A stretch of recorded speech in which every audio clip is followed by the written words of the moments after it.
So guys, ये होने वाला है द रिटर्न ऑफ माउंट हॉसेट का एपिसोड नंबर 12। और जिन लोग ने अब तक सब्सक्राइब नहीं किया है वो प्लीज सब्सक्राइब कर दे। तो दोस्तों, हमारे एपिसोड की शुरुआत वहीं से होती है जहां से पिछला एपिसोड खत्म हुआ था। एमसी गुल के मुंह पे अपना तलवार रोक देता है। एमसी के इस अटैक से वहां पे एक बहुत बड़ा प्रेशर क्रिएट हो जाता है, जिससे गुल बहुत डर जाता है और वो पीछे हो जाता है। अब एमसी गुल से पूछता है, हाँ तो कैसा लगा डेट एक्सपीरियंस करके? और एमसी हंसने लगता है और गुल से कहता है, तुम कुछ देर के लिए रेस्ट करो। और पीछे मुड़ के बोलता है, नेक्स्ट कौन है? सभी बच्चे इधर उधर देखने लगते हैं और आपस में बोलते हैं कि वो तुम्हें बुला रहा है। तो कोई बोलता है तुम्हें बुला रहा है। उसके बाद एमसी कहता है, सीनियर ब्रदर्स, तुम्हें क्या लगता है ऐसा करके तुम बच जाओगे? अगर तुम नहीं आ रहे हो तो मैं तुम्हारे पास आ रहा हूं। और वो जंप करके उनके पास जाता है और उन सब पे डाउनवर्ड स्लैश अटैक करके सबको ढेर कर देता है। फिर एमसी बोलता है, ये लोग मेरे अटैक को ब्लॉक क्यों नहीं कर पा रहे हैं?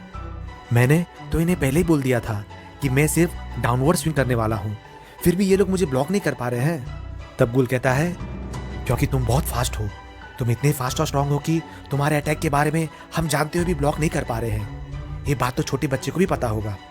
फिर एमसी कहता है, अगर ये बात छोटे बच्चों को भी पता है तो तुम लोग इस अटैक को यूज क्यों नहीं कर पा रहे हो? एमसी फिर से अटैक करके उन लोग को दिखाता है और बोलता है, क्या ये सिंपल नहीं है? तब गुल इस अटैक को देख के बोलता है, क्या तभी तुमने इसी अटैक को यूज किया था? फिर एमसी बोलता है, हाँ मैंने यही अटैक यूज किया था। उसके बाद गुल बोलता है, तभी तो ये अटैक कुछ ज्यादा ही फास्ट लग रहा था, अभी तुम थोड़ा स्लो कर रहे हो क्या? फिर एमसी कहता है, ये तो कॉमन बात है, जो तलवारबाजी तुम दूर से देखते हो वो तलवारबाजी उससे अलग दिखेगा जो तुम पे चलेगा। और इसका एक ही मतलब है, ये जो मैंने किया है वो कोई भी कर सकता है जिसने अपना बॉडी ट्रेन किया होगा। पहले तो तुम अपने लोअर बॉडी पार्ट को ऐसे स्टेबल रखो जिससे तुम्हारा बॉडी ग्राउंड से जुड़ जाए और तुम थोड़ा भी हिल डुल ना सको। उसके बाद तुम इजीली ऐसा अटैक कर पाओगे। और फिर से एमसी ये अटैक वापस करके दिखाता है। इस अटैक को देख के गुल सोचता है, ये इतना तेज भी नहीं है और ना ही ग्रेट टेक्निक है, ये बस एक क्विक और सिंपल डाउनवर्ड स्विंग है जिसमें कोई अननेसेसरी मूवमेंट की जरूरत नहीं है। उसके बाद पीछे से युनजोंग एमसी को बोलता है, मैं समझ गया हूं तुम क्या कहना चाह रहे हो। तुम्हारे कहने का मतलब है फैंसी शॉट टेक्निक पे फोकस करने के बजाय अपनी बॉडी पे फोकस करना चाहिए और उसे ट्रेन करना चाहिए। फिर एमसी कहता है, हाँ, और साथ में ऐसा रिजॉल्व होना चाहिए कि तुम अपने एनिमी को एक ही स्ट्राइक में खत्म कर पाओ। तुम्हारा रिजॉल्व ऐसा नहीं होना चाहिए कि तुम्हें 2 बार अपने तलवार को चलाना पड़े। ये सुनकर युनजोंग सोचता है, चांगमांग ने ये सब इसलिए करके दिखाया है जिससे हमें उस पर ट्रस्ट हो जाए। वैसे भी किसी का बात सुनने में और उसे सामने से देखने में बहुत डिफरेंस होता है। उसके बाद युनजोंग एमसी से कहता है, चांगमांग, हम तो माउंट हॉसेट के डिसाइपल हैं, हमें जो स्वॉर्ड टेक्निक सेक में सिखाया गया है उसे हमें अपने अपोनेंट के फाइट में यूज करना चाहिए ना। फिर एमसी युनजोंग से पूछता है, 6 फोल्ड कॉम्बो स्वॉर्ड टेक्निक क्या है?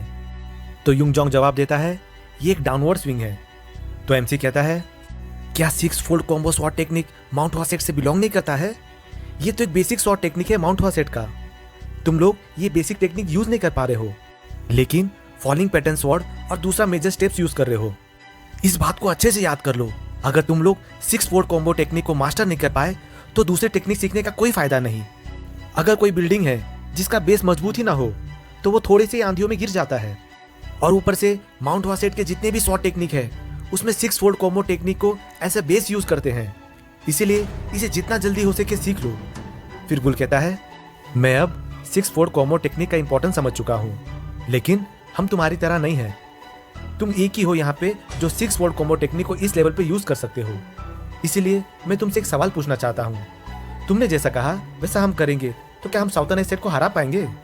उसके बाद एमसी गुल को घूर के देखता है और उसका कॉलर पकड़ के कहता है, क्या मैं तुम्हारा सर फोड़ दूं? अगर किसी ने ये सोचा कि वो उनसे हार जाएंगे तो उसे जीने का कोई हक नहीं है। मैंने तुमसे पहले ही कहा था ना कि मैं तुम लोग को जिताने वाला हूँ। ब्यूटीफुल डिफीट जैसी कोई भी चीज नहीं होती, फाइट में सिर्फ जीतना ही मैटर करता है। चाहे तुम्हें किसी का पैंट क्यों ना खोलना पड़े, चाहे तुम्हें किसी की आंखों में मिट्टी क्यों ना डालने पड़े, तुम्हारे अंदर सिर्फ जीतने का जुनून होना चाहिए। जंग में सब जायज है, जीतने के लिए तुम्हें सब कुछ करना होगा। और आज से मैं तुम्हारे सड़े हुए माइंडसेट को बदलने जा रहा हूँ। जाओ सभी लोग अपना वुडन स्वॉर्ड ले आओ और सभी 10,000 स्विंग करो। 10,000 सुन के सब चौंक जाते हैं। उसके बाद एमसी को अपने पास का कुछ सीन याद आता है जिसमें हम देखते हैं एक आदमी एमसी के मास्टर को कहता है, तो दोस्तों हमें तो पता ही है एमसी का मास्टर उस टाइम के माउंट हॉसेट के लीडर थे। वो आदमी सेक लीडर से ये कहता है, अगर चांगमांग किसी को डिसाइपल के तौर पे नहीं रखेगा तो हम अपने फ्यूचर जनरेशन को अपना टेक्निक पास नहीं कर पाएंगे। आपको तो पता ही है उसने जो टेक्निक सीखा है वो बहुत पावरफुल है, फिर सेक्ट लीडर कहता है, ये तो मुझे भी पता है, लेकिन मुझे नहीं लगता किसी को भी उसका डिसाइपल बनने देना चाहिए। किसी बच्चे ने इतना क्राइम नहीं किया है जो उसे उसका डिसाइपल बनना चाहिए। च्यांगमांग इस तरह का आदमी है जो कहता है किसी भी कुत्ते को बहुत पीटो तो वो सारा काम करने के लिए तैयार हो जाएगा। एक सच्चा टाओइस्ट ऐसा कभी नहीं बोलेगा। फिर एमसी पीछे से कहता है, मास्टर मैं आपके पीछे ही हूँ। तो एमसी के मास्टर पीछे घूम के कहता है, क्या तुम यहाँ पे शुरू से ही हो? यही सब सोच करके एमसी को बहुत बुरा लग रहा होता है। वो सोचता है, मैंने क्या गलत किया, मैं तो अच्छा ही कर रहा हूँ इन्हें ट्रेन करके। लेकिन ऐसा फील होता है जैसे मैं किसी बच्चे को चलाना सिखा रहा हूँ। उन्हें ये सब समझने के लिए थोड़ा सफ़र तो करना होगा। मुझे इस टाइप का माउंट हुआ का सक्सेस नहीं चाहिए। जब मैं माउंट हुआ में ना रहूँ तो माउंट हुआ सेट खत्म हो जाए। मैं माउंट हुआ सेट को ऐसा बनाना चाहता हूँ जो मेरे बिना भी सही सलामत रहे। फिर वो यू आइजोल को याद करके सोचता है, वो लड़की आज तो यहाँ नहीं आएगी ना। अगर वो शायद ट्रेनिंग करने के लिए आएगी भी तो 1 से 3 बजे के टाइम में आएगी। फिर वो अपना तलवार निकालता है और सोचता है, मुझे जल्द से जल्द स्ट्रांग बनना होगा। बस उतने ही लेवल पे नहीं जितने लेवल पे मैं पिछले लाइफ में था, उतना काफ़ी नहीं होगा। फिर एमसी अपने सामने चुनमा को इमेजिन करते हुए अपना ट्रेनिंग स्टार्ट करता है। फिर वो सोचता है, मैं हेवनली डीमन यानी चुनमा से जीत नहीं पाया। अगर उसे दूसरे लोग ने उस दिन घायल नहीं किया होता तो मैं उसके सामने खड़ा भी नहीं हो पाता। अगर मैं उसे उस समय अकेले ही डिफीट कर पाता तो उस दिन कोई भी नहीं मरता और मास्टर और जूनियर ब्रदर्स लोग अपनी नॉर्मल लाइफ जी रहे होते। अगर मैं थोड़ा और स्ट्रांग होता तो चीज़ें अलग होती। और इसका भी कोई गारंटी नहीं है कि हेवनली डीमन जैसा कोई वापस नहीं आएगा, बल्कि कोई उससे भी ज़्यादा स्ट्रांगर आ सकता है। और उस डेंजर से प्रोटेक्ट करने के लिए मुझे बहुत स्ट्रांग बनना होगा। उसके बाद वो अपना प्रैक्टिस स्टार्ट कर देता है। फिर वो इमेजिनरी चुनमा पे अटैक कर देता है और बोलता है, मुझे दुनिया में सबसे ज़्यादा स्ट्रांग बनना पड़ेगा। जितना मैं स्ट्रांग था उससे भी ज़्यादा और हेवनली डीमन से भी ज़्यादा। हेवनली डीमन ने मेरे पास जो भी था उसने सब खत्म कर दिया। मुझे अपने लिमिट को तोड़ के आगे बढ़ना ही पड़ेगा। उसके बाद एमसी अपने अटैक से इमेजिनरी चुनमा को आधा काट देता है। उसकी इस अटैक को यू आइजोल भी पेड़ के पीछे खड़े होकर देख रही होती है। अगले सीन में हम देखते हैं एमसी सोचता है, मुझे कोई अपना ही स्वॉर्ड आर्ट क्रिएट करना होगा अपने पास्ट लाइफ के लेवल से आगे बढ़ने के लिए। ऐसा होने में अभी बहुत समय बाकी है और ये इतना इजी भी नहीं होगा। कि तभी उसके सामने यू आइजोल आ जाती है। यू आइजोल को देख के एमसी डर जाता है और पीछे जंप करता है। जंप करते हुए वो चिल्लाता है, ये क्या था? और सोचता है, ये लड़की तो कल वाली ही है। इसका नाम यू ऐसा ही कुछ था। ये अचानक से यहाँ कैसे आ गई? मैंने तो इसे नोटिस भी नहीं किया। माना कि मैं डीप कॉन्सेंट्रेशन में था, लेकिन ऐसा भी नहीं है कि मैं किसी दूसरे आदमी का प्रेजेंस फील ही नहीं कर पाऊँ। देखा जाए तो कल भी मैं इसका प्रेजेंस फील ही नहीं कर पाया और ऊपर से ये मेरे सामने खड़ी है, फिर भी इसका प्रेजेंस फील ही नहीं हो रहा है। क्या इस लड़की ने कोई असासिन आर्ट सीखा है? पता नहीं ये कब से देख रही थी। तभी यू आइजोल एमसी को बोलती है, ये प्लम ब्लॉसम आर्ट था ना? फिर एमसी सोचता है, अरे यार इसने तो सब देख लिया, क्योंकि एमसी ने प्लम ब्लॉसम स्वॉर्ड टेक्निक का ही पार्ट यूज किया है। और एमसी सोचता है, मुझे ऐसा ऐड करना होगा जिसे यहाँ कुछ हुआ ही नहीं है। और वो अपना तलवार पकड़ता है अंदर रखने के लिए। तो यू आइजोल डर जाती है और कहती है, क्या तुम मुझे मार के एविडेंस खत्म करने वाले हो? ये सुनकर एमसी मुंह बना के बोलता है, हैं? क्या ये पागल हो गई है? और वो अपने तलवार को अंदर रख के यू आइजोल को ग्रीट करते हुए बोलता है, सीनियर अब मैं जा रहा हूँ। और वो जोर से भागने लग जाता है। फिर पीछे से यू आइजोल बोलती है, अरे रुको रुको। लेकिन तब तक एमसी वहां से भाग जाता है और वो भागते भागते सोचता है, उसने तो मुझे डरा ही दिया था। चलो अच्छा है वहां पे सिर्फ एक ही विटनेस था। अगर वो किसी को बोलेगी भी तो कोई इस पे विश्वास नहीं करेगा, लेकिन जब सीनियर लोग वापस आ जाएंगे तो मुझे और भी केयरफुल रहना होगा। और वो रुक के सोचता है, मुझे एक काम जो उनके आने से पहले करना होगा। अगले सीन में हम देखते हैं हुआओ मार्केट को, जहाँ पे एमसी एक टेबल पे बैठा हुआ रहता है और उसके सामने कुछ खाना रखा हुआ है और वो दारू पीते हुए बोलता है, ये हुई ना बात। उसके बाद वो खाते हुए सोचता है, जब से मुझे सेक्ट लीडर ने स्पेशल प्रिविलेज दिया है तब से मैं मस्त ऐसे ही खाते पीते जी रहा हूँ। और वो वाइन पीते पीते अपने मास्टर को याद करता है और सोचता है, इसका टेस्ट तभी अच्छा लगता था जब मैं अपने मास्टर से छुप छुप के पीता था। और वो सोचता है कि जिनके साथ मैं बैठ के दारू पीता था उनको तो मैंने कभी याद नहीं किया, लेकिन मैंने मास्टर को कैसे याद किया। फिर हम अगले सीन में देखते हैं जो सीनियर लोग आने वाले थे उनमें से कुछ लोग उसी होटल में एंटर करते हैं जिसमें एमसी बैठा होता है। और वो सीनियर लोग आपस में बात कर रहे होते हैं, अब जाके कुछ अच्छा खाने को मिलेगा। तब एमसी उनकी बातों को सुनकर उनकी तरफ देखता है और सोचता है, ये लोग माउंट हुआ सेट के ही यूनिफॉर्म पहने हुए हैं और ये लोग 30 ईयर के आसपास भी लग रहे हैं। क्या ये लोग बेक डिसाइपल हैं? दोस्तों, बेक डिसाइपल का मतलब यहाँ सेकंड क्लास डिसाइपल है। आगे एमसी सोचता है, अगर अभी मैं इन लोग के साथ इन्वॉल्व हुआ तो इससे मुझे बहुत प्रॉब्लम हो जाएगी, इसीलिए मुझे यहाँ से जल्द खा के निकलना होगा। वो लोग आपस में बात ही कर रहे होते हैं। उनमें से एक बंदा बोलता है, जूनियर आइजोल कहाँ है? उसने यही मिलने का बोला था।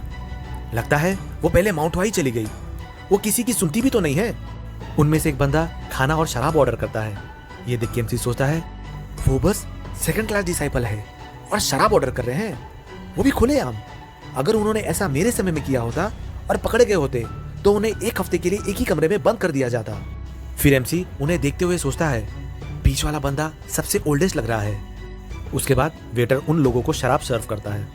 फिर उनमें से ही एक बंदा ओल्डेस्ट बंदे के बारे में बोलता है, इस भाई ने सबसे ज्यादा हार्डवर्क किया है। फिर हमें उस ओल्डेस्ट बंदे का फेस दिखाया जाता है। वो ओल्डेस्ट बंदा बोलता है, अरे तुम लोग इतना भी तारीफ मत करो। उस ओल्डेस्ट बंदे का फेस देखकर एमसी सोचता है, अरे ये सच में बहुत हैंडसम है, लगता है जैसे ये किसी वॉरियर स्टोरी का मेन कैरेक्टर है। फिर ओल्डेस्ट बंदा बोलता है, मुझे पता है कि तुम लोगों ने भी बहुत हार्डवर्क किया है, इसलिए आज मैं तुम लोगों को अपने तरफ से शराब पिलाऊंगा। ये सुनकर सारे बंदे खुश हो जाते हैं और बोलते हैं, थैंक यू ब्रदर। फिर उनमें से एक बंदा उस ओल्डेस्ट बंदे से पूछता है, भाई तुम बताओ हम लोग कितने स्ट्रांग हो चुके हैं? क्या हम माउंट हुआ sect and southern sect conference में अच्छा रिजल्ट ला सकते हैं? तो ओल्डेस्ट बंदा जवाब देता है, सच में बोलूं तो मुझे भी नहीं पता भाई। साउथर्न सेक्ट बहुत स्ट्रांग है क्योंकि वो 10 ग्रेड सेक्ट्स में आते हैं। हम भी एक टाइम में 10 ग्रेड सेक्ट के पार्ट थे, लेकिन अभी साउथर्न सेक्ट और हमारे बीच में बहुत बड़ा गैप हो चुका है, इतना कि हम उनसे कंपेयर भी नहीं कर सकते। वैसे तो हम पिछली बार माउंट हुआ एंड साउथर्न एज कॉन्फ्रेंस में हार गए थे, लेकिन इस बार रिजल्ट अलग हो सकता है। क्या हमने अपने ट्रेनिंग पे इतना फोकस नहीं किया है कि हम सोना भी भूल गए थे? हमसे जितना हो सकता था हमने उतना हार्डवर्क किया है, और हार्डवर्क कभी भी बिट्रे नहीं करता है। मुझे लगता है अब हम साउथर्न स्टेट को बराबरी का टक्कर दे सकते हैं। तो उनमें से एक बंदा बोलता है, तुम कहना चाहते हो कि वो लोग शुरू से ही स्ट्रांग थे और हम अब जाके स्ट्रांग हुए हैं? तो वो ओल्डेस्ट बंदा बोलता है, हाँ ऐसा ही है। हो सकता है हम धीरे धीरे करके साउथर्न स्टेट को हरा के इस दुनिया में अपने स्टेट का नाम बनाए। ये सुन के एमसी को जोर से हंसी आ जाती है। सब लोग एमसी की तरफ देखने लगते हैं। एमसी देखता है वो ओल्डेस्ट बंदा उसी की तरफ देख रहा होता है। तो फिर एमसी मक्खी उड़ाने की एक्टिंग करने लगता है। उसके बाद वो ओल्डेस्ट बंदा एमसी को देख के समझ जाता है कि एमसी एक्टिंग कर रहा है। एमसी भी समझ जाता है कि उस ओल्डेस्ट बंदे ने उसे पकड़ लिया है। फिर वो ओल्डेस्ट बंदा अपनी सीट से उठता है और एमसी को बुलाता है और एमसी से पूछता है, तुम कौन हो? मैंने तुम्हें कभी यहाँ नहीं देखा है। ये सही होगा कि तुम मुझे बता दो कि तुम किस सेक्ट से हो और तुम्हारा नाम क्या है। ये सुनकर एमसी सोचता है, अब तो मैं गया। उसके बाद हम देखते हैं वो ओल्डेस्ट बंदा सोचता है, ये बच्चा कौन है? जब से मैं इस होटल में आया हूँ तब से मुझे थोड़ा अजीब ही लग रहा है। अब जाके मुझे रीजन पता चला है, इसी बच्चे के कारण से ऐसा मुझे फील हो रहा था। ये बच्चा जो कि मुश्किल से 15 का होगा, वो इतनी एक्सपेंसिव खाना और दारू पी रहा है। मुझे जहाँ तक पता है हुआ में कोई इतना ज्यादा रिच बिजनेसमैन और हाई रैंकिंग का ऑफिसर नहीं है, तो ये बच्चा कौन है? फिर एमसी उस ओल्डेस्ट बंदे को जवाब देता है, मैं बस एक मुसाफिर हूँ, तुम लोग मेरी चिंता मत करो, तुम लोग अपने खाने को आराम से खाओ। उसके बाद एमसी की बात सुन के वो ओल्डेस्ट बंदा सोचता है, ये एक मुसाफिर है, ऐसा तो नहीं हो सकता। फिर वो अपने सीट से उठकर अपना चेयर लेके एमसी के पास जाता है और उसके पास अपना चेयर लगा के बैठ जाता है और बोलता है, मैं सेकंड क्लास डिसाइपल हूँ माउंट हुआ सेट का, मेरा नाम बेक चुन है। एमसी उससे अपना मुंह छुपा रहा होता है और सोचता है, ये आदमी मुझे इतना परेशान क्यों कर रहा है? ऐसा भी नहीं है कि मैं अभी इसे पीट नहीं सकता हूँ। उसके बाद एमसी हंस के बोलता है, अरे मैं इतना खास भी नहीं हूँ, तुम लोग मुझे इग्नोर करो और अपना काम कंटिन्यू रखो। वो ओल्डेस्ट बंदा बोलता है, तुम अपना फेस क्यों छुपा रहे हो? फिर एमसी बोलता है, अरे मुझे बहुत जरूरी काम है, इसलिए मुझे यहाँ से जाना होगा। फिर ओल्डेस्ट बंदा एमसी को रोकता है और पीछे से बोलता है, अरे मुझे थोड़ा और बात करना था तुमसे। तो एमसी कहता है, मेरे पास अभी टाइम नहीं है, बाद में बात करते हैं। इतना सुनते ही वो ओल्डेस्ट बंदा गुस्सा होकर अचानक से एमसी को पीछे से पकड़ने की कोशिश करता है, लेकिन एमसी उसके पकड़ में नहीं आता और साइड हो जाता है और वहां से दौड़ के भाग जाता है। ये देख के वो ओल्डेस्ट बंदा शॉक हो जाता है और सोचता है, उसने बिना देखे ही मेरे जॉइंट लॉक टेक्निक को डॉच कर लिया। फिर उनमें से दूसरा बंदा उस ओल्डेस्ट बंदे को बोलता है, तुमने उसे जाने क्यों दिया? तो वो ओल्डेस्ट बंदा बोलता है, मुझे किसी बच्चे को परेशान करना अच्छा नहीं लगता। अब वो सोचता है, शायद मेरा हाथ स्लिप कर गया होगा। अगले सीन में हम देखते हैं एमसी दारू पी के सोच रहा होता है, उन ओल्डेस्ट डिसाइपल के साथ चीजें मुश्किल हो गई थी। आगे सोचता है, उस टाइम मैंने फालतू में ही हंस दिया था, और हंसता भी क्यों नहीं, उसने बात ही ऐसी की थी। और एमसी मुंह बना के कहता है, वो साउथर्न एसेट को डिफीट करेगा और माउंट हॉसेट को दुनिया का सबसे ग्रेट सिख बनाएगा। जो बंदा गुल के मैच का भी नहीं है वो इतनी बड़ी बड़ी फेंक रहा था, मुझे तो हंसी आती है। फिर एमसी मुंह बना के उसके जॉइंट लॉक टेक्निक का मजाक उड़ाने लगता है। उसके बाद एमसी बोलता है, मैं उन लोग को देख के इतना शॉक हो गया जितना तो थर्ड क्लास डिसाइपल को देख के नहीं हुआ। थर्ड क्लास डिसाइपल ने उतना ज्यादा मार्शल आर्ट को नहीं सीखा है और उन लोगों ने जो भी सीखा है वो बस शो के लिए है, लेकिन सेकंड क्लास डिसाइपल अलग है। सेकंड क्लास डिसाइपल ने सारे बेसिक्स टेक्निक को अच्छे से सीखा है और वो लोग इस स्टेज पे हैं जो कि खुद से ट्रेनिंग करके इंप्रूव कर सकते हैं। अगले सीन में हम देखते हैं एक बंदा गुल को कह रहा होता है, सभी थर्ड क्लास डिसाइपल को ट्रेनिंग ग्राउंड में गैदर होना है, इसीलिए तुम जल्दी से जल्दी चलो, मैंने सुना है अपने सीनियर लोग वापस आ रहे हैं। फिर गुल कहता है, अच्छा ठीक है, मैं अभी आता हूँ। और वो अपने ड्रेस को अच्छे से पहन लेता है और सोचता है, लेकिन चांगमा कहाँ है। उसके बाद हम देखते हैं एमसी मस्त दारू पी के अपने बेड पे सो रहा होता है। फिर गुल उसे देख अपने नाक को बंद करके बोलता है, लगता है इस बास्टर्ड ने दारू पी रखी है। और वो एमसी को उठाने की कोशिश करता है और वो एमसी को बोलता है, जल्दी उठ जाओ बास्टर्ड। फिर एमसी अचानक से उठ जाता है। एमसी को उठते देख गुल कहता है, आज का दिन तो बहुत अच्छा है। तो एमसी बोलता है, क्या तुम कुछ कह रहे थे? फिर गुल कहता है, नहीं नहीं कुछ नहीं। फिर एमसी अंगड़ाई लेता है और कहता है, मैं थोड़ा रेस्ट करना चाहता था लेकिन मेरी आंख लग गई। उसके बाद गुल नाक बंद करके एमसी को कहता है, अपने सीनियर वापस आ गए हैं, हमें ट्रेनिंग ग्राउंड में गैदर होना होगा उन सबका वेलकम करने के लिए, और तुम जल्दी से नहा के तैयार हो जाओ। फिर एमसी अपना नाक बंद करता है और अपने दोनों कानों से बॉडी के सारे बदबू को बाहर निकाल देता है। ये देख के गुल शॉक हो जाता है और कहता है, अब तो दारू की बदबू भी नहीं आ रही। उसके बाद एमसी कहता है, मैं और दारू, मेरे जैसे प्योर स्टूडेंट के बारे में तुम ऐसा कैसे कह सकते हो। फिर एमसी रूम से बाहर निकलते हुए गुल को कहता है, जल्दी चलो नहीं तो हम लेट हो जाएंगे। आगे एमसी गुल से पूछता है, वैसे हमें वहां जाने की क्या जरूरत है। तो गुल कहता है, second class disciple hard training करके वापस आ रहे हैं तो हमें उनका वेलकम करने के लिए वहां प्रेजेंट रहना होगा। फिर एमसी मन में सोचता है, हार्ड ट्रेनिंग, ये कैसा मजाक है। ये ऐसा है कि उन लोगों ने खुद को किसी रूम में लॉक कर लिया और इधर उधर स्वॉर्ड को स्विंग करके खुद ही बोलते हैं आज का ट्रेनिंग कितना हार्ड था। वो लोग इस लेवल की ट्रेनिंग को इतना हार्ड समझ रहे थे कि उन्हें खुद को रेस्ट करने के लिए दारू पीना पड़ा और वहाँ होटल में बड़ी बड़ी फेंक भी रहे थे। उसके बाद गुल एमसी से कहता है, सेकंड क्लास डिसाइपल ने बहुत हार्ड ट्रेनिंग किया होगा क्योंकि उन्हें साउथर्न सेक्ट को कैसे भी करके हराना है और सेक्ट लीडर भी उन्हें पूरा सपोर्ट कर रहे हैं। और तुम उन लोग के सामने अपना बिहेवियर सही रखना क्योंकि सीनियर बैकचून थोड़ा स्ट्रिक्ट है और उनके सामने अच्छे से बिहेव करना, नहीं तो वो तुम्हें पनिश करेंगे। फिर एमसी मुंह बना के कहता है, हाँ हाँ ठीक है ठीक है। तो गुल कहता है, अरे वो सच में तुम्हें पनिश करेंगे। फिर एमसी बोलता है, अरे हाँ मैं समझ गया। अगले सीन में हम देखते हैं गुल और एमसी उसी जगह जा रहे होते हैं जहाँ सब लोग सीनियर डिसाइपल के वेलकम के लिए गैदर हुए हैं। एमसी और गुल वहां पहुंचने के बाद देखते हैं गेट खुलता है और सीनियर डिसाइपल आ रहे होते हैं। उन्हें देख सब लोग बोलते हैं, इनका ऑरा पूरा अलग ही फील हो रहा है, और सभी बच्चे ताली बजाकर उनका वेलकम करना स्टार्ट करते हैं। वो सीनियर लोग उन लोगों के बीच से चलते हुए माउंट वासेक में एंटर करते हैं। उन सभी डिसाइपल में सबसे आगे बेकचुन रहता है।